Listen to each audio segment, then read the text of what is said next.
Okay, 365 to Alive, May 6th. Happy Friday.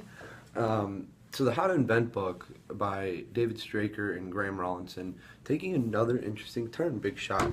Now they're going into what really motivates us, the biological effects behind that.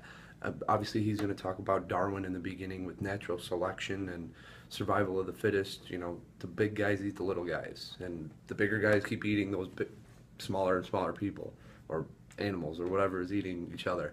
Then he goes into William Calvin, who talks about the evolutionary rule set. The 6 Darwinian essentials. Obviously, one, there's a pattern. Two, then the pattern that is working will then get copied. And with that, step 3, variants occur in that pattern to make it better. And obviously, there's going to be competition because those patterns are being mimicked across the board. And 5, there's overall a complex environment because it's not just 1 or 2 that are developing these patterns, but it's everybody. And then finally 6, the successful variants get copied and further varied. So it goes a lot into survival of the fittest and just the growth that the humans is, or the just animals and organisms is.